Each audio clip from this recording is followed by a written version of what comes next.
Hi, in this video I want to teach you how to make this cape. It's very easy to make. It's in combination with the hat. This is the same type of hat that I did in the tutorial before. And if you don't see in this tutorial, I will leave you the link here. You're going to see an eye in the right side of the screen, on the top of the video. So you're going to click there with the mouse and will bring you to that link. I had a few requests if I can do a scarf with this stitch to match the hat, but this stitch, you start with a few stitches and start to get wider as you increase. So if you make a scarf, it will be a very narrow and one side and very wide and the other one. So this stitch is not good for a scarf. So this is the only thing that I could design to do a combination with a hat that I can use the stitch. So I hope you guys like it, and here is the list of material you're gonna need to make it. To make this neck warmer or a little cape, shawl, or poncho, this is the yarn I'm gonna use. Don't have any brand, but it's medium 4 and it has like 128 grams, around that amount. The crochet hook that I'm gonna use is a 5mm, and the stitch that I'm gonna do is the same as this one for this hat. I have few requests to do a scarf, but with this stitch you don't can do a scarf. This is the only thing that you can do with this type of stitch. I wanted to mention, if you like my nails, I'm gonna leave a link here of the video on how to do these candy cane nails that are very easy to do. And now I'm gonna speak in Spanish, just in case I have some of my subscribers, they speak Spanish. I want to do this piece. Sometimes they don't can see the Spanish video and they only ask me for the Spanish one, so I'm gonna leave a message for them in here.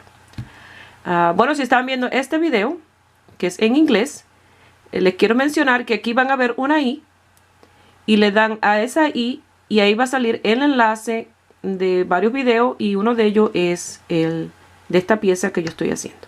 Well, let's start with our neck warmer or shawl, or you give it a name. We're gonna start with a slip knot, and we're gonna do a chain on 90, and that's 9 and 0, 90.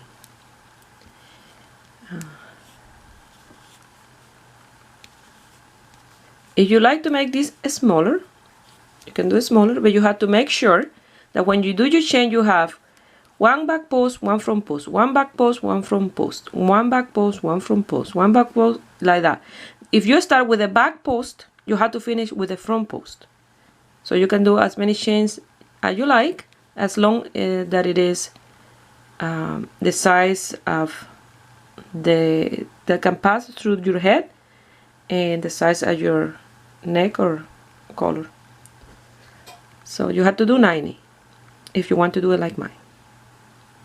Once you have your 90 chains, you're gonna make sure that it's not twisted. Remember, the more flat part is the top part and the more rounder is the back. So you have to make sure that the flat is up completely like this.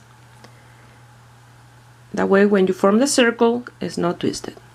So in the first chain that you did, you're gonna do a slip stitch, and like that you just created the circumference for the collar part. So now I'm gonna chain 3, and that counts as the first double crochet of 90. So I'm gonna do 89 more,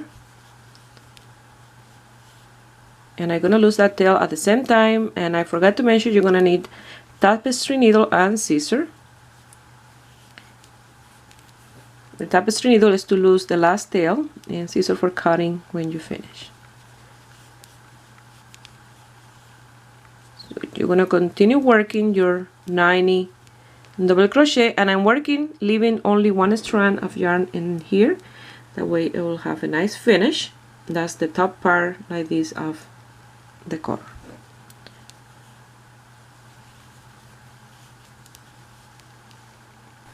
I'm gonna finish this first row with a slip stitch on the third chain. So now we're gonna work every single stitch in the post. So one in the front, one in the back, and like that, or one in the back, one in the front, whatever you want to start with. So the first one is the chain, and I want it to be work on the post too. So I'm gonna pass my hook beside the chain, pass it in front of the chain, and pull my yarn through. I have 2 loops. I'm gonna close those 2 loops, and I'm gonna count 1, 2, and 3 chain, and I work that in the post. So the next one is a front post, and the next one a back post.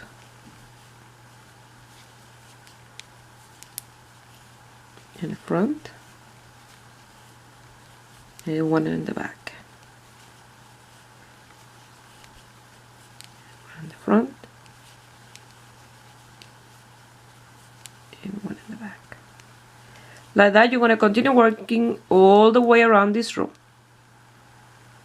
I'm going to finish this row with a slip stitch on the 3rd chain,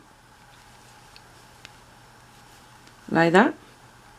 So now I'm going to repeat exactly what I did in this row and every single row until I have the desired width for the top part of my collar. So again, I'm going to work that chain as a post, like that. And now 1, 2, and 3.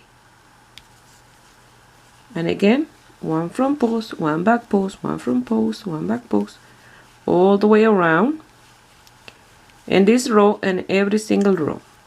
I'm going to continue working off camera, and I will let you know how many rows I'm going to give to mine and the measurements. So you have to continue doing 1 in the front, 1 in the back, like this.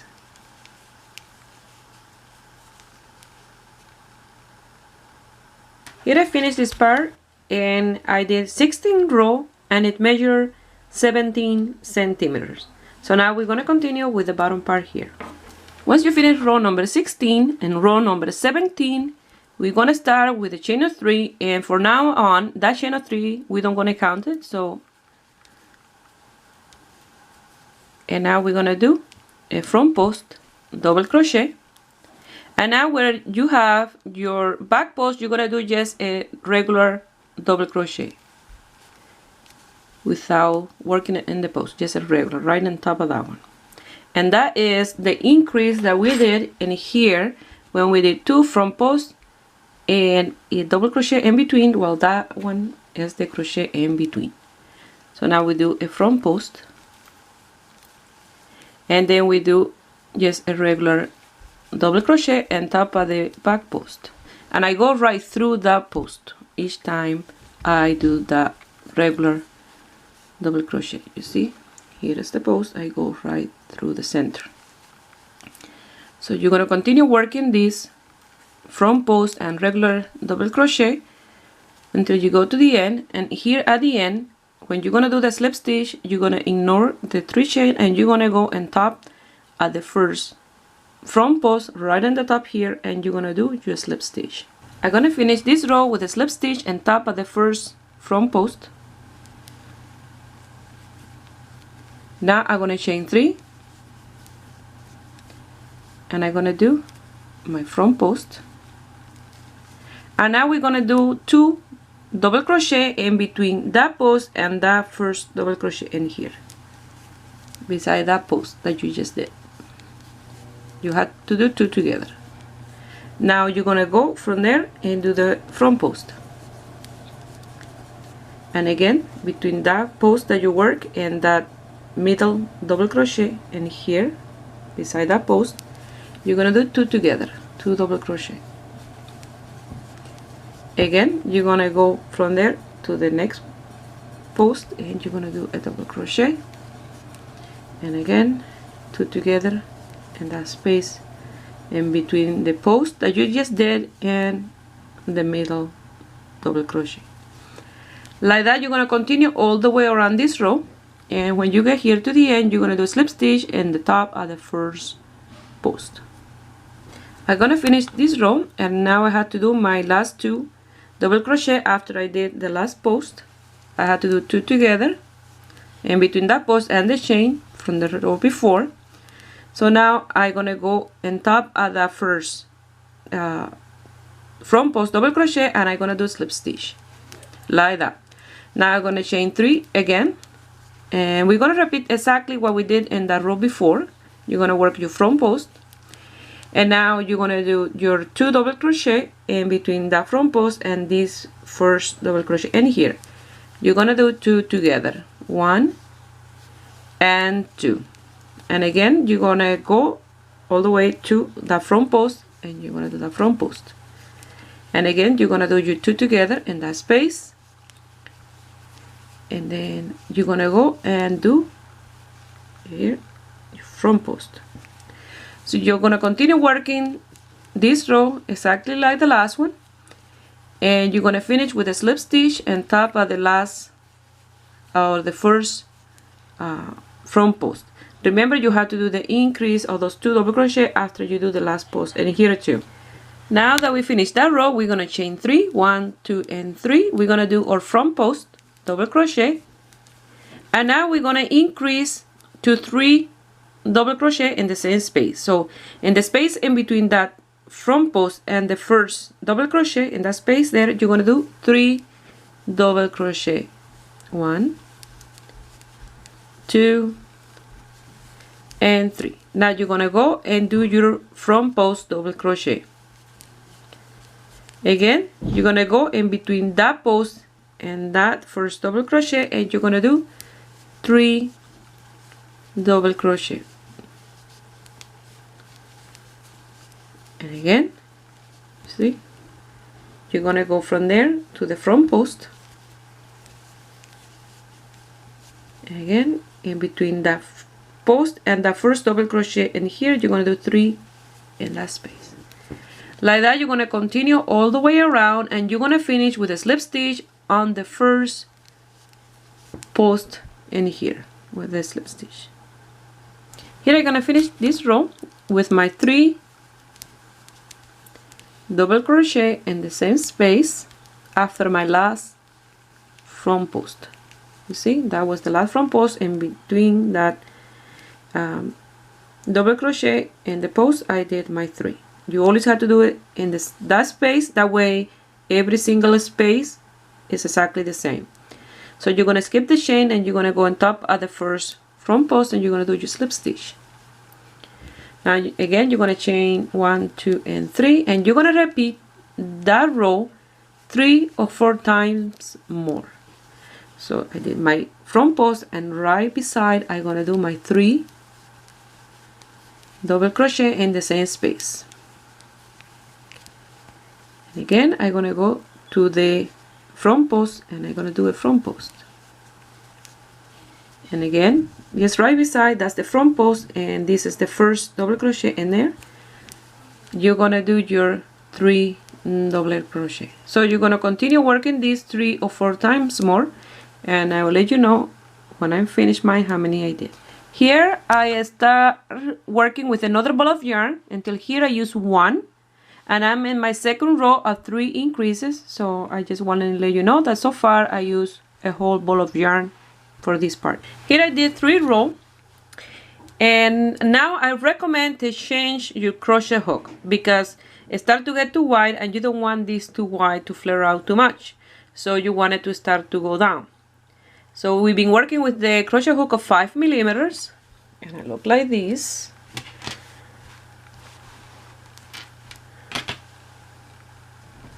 So I'm gonna continue with those 3 in between each front post, but I'm gonna change either to a 4 millimeter or a 4.5. I'm gonna try first with a 4 millimeter one row, and I found that it's too narrow, and then I will undo that row and I try with a 4.5. But if you are you know, a voluptuous lady and you try it on and you don't need to change crochet hook, you continue working with a 5 millimeter. But if you are a little bit slimmer, and then you will use the smaller size hook, or at the beginning you can do last chain. I did 90 here, and you can do 80, you can do 70, 60, 50. It's up to you the amount you will do here for the color part. I don't like it too tight around my neck. I get claustrophobic with something too tight around my neck. So that's what I'm gonna do. I'm gonna change to a smaller size hook, and I will let you know what size I'm gonna continue using. Here I did one row with the 4mm crochet hook, and I like what I see so far. So I'm gonna continue working with that one until I have my desired length.